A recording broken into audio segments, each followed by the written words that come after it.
You know, fake news is one of the many excuses Democrats have been using for their candidate's loss. Facebook is now vowing to crack down on the practice and is doing so thanks to big bucks from the likes of George Soros, a big funder of the Democratic Party. But here's the thing.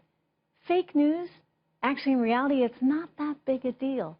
In fact, the Daily Caller took a look at some of these fake news sites, and they actually get very little, if any, traction. The site denverguardian.com, it actually does the best, and it ranked nearly 92,000 in web traffic.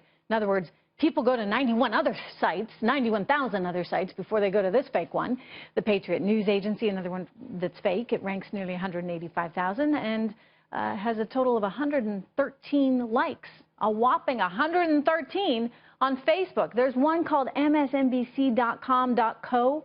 That's another fake one. It's ranked nearly 550,000. Again, people go to 500,000 or more sites before they go to that one. So real news sites, just to keep it all in perspective, a site like foxnews.com is in the top 100. So the point being here, no one goes to these fake sites. So how is it that they are getting blamed for Hillary Clinton's loss? I want to ask the president of Media Research Center, Brent Bozell. Brent, good to see you. Is this just another ploy here by the tech community, the entertainment community, to censor conservatives? What is this all about, going after fake news on Facebook? Which I think is serious. First of all, it had nothing to do with the election. That's just, Tuesday's excuse for Hillary Clinton not winning. No, this is serious because this is the fairness doctrine that had the attack on talk radio all over again, but this time it's on conservatives. Look, fake news exists. It is the story of the Pope endorsing Donald Trump. These are these clickbait organizations. You click on there so that they can sell you a product. That is fake news. That needs to be exposed, and that needs to be flushed down the toilet, but that's not a huge issue. If that's all we were talking about, fine.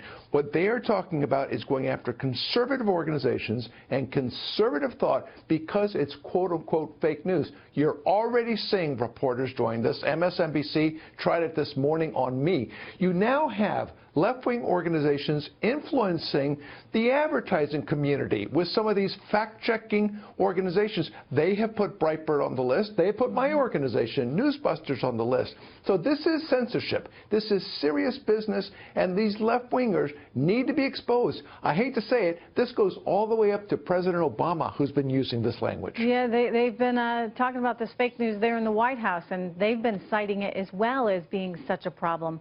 It seems to me kind of obvious, Brent. When something comes up, you almost can tell just by looking at it that it's fake. Isn't there sort of also a consumer beware element to this? I mean, you don't need to click on something that clearly, obviously, doesn't look right.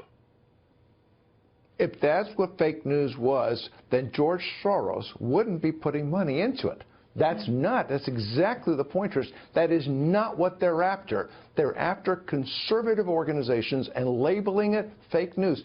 Just like George Soros and company underwrote the fairness doctrine several years ago, trying to put pressure to get conservatives off talk radio. This is all this is about. It is going after conservative thought on the internet and banning it by somehow projecting it as being false. Yeah, and giving that power, one of them. Giving that power to the likes of ABC or the Washington Post, that they somehow can sanction it as, correct news or news that's right as opposed to fake news.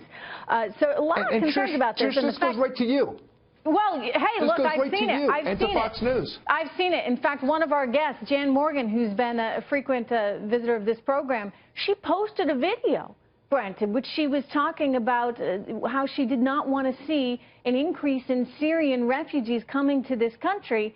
And she actually got shut down on Facebook. We did a story on it, and they later, turned it around. But my goodness, I mean, you see the propensity for this kind of thing to happen. I agree, Brent. It does go right to me, and it goes to you. Now, it's my understanding you have had some conversations or you're in discussion with Mark Zuckerberg to express this concern to him?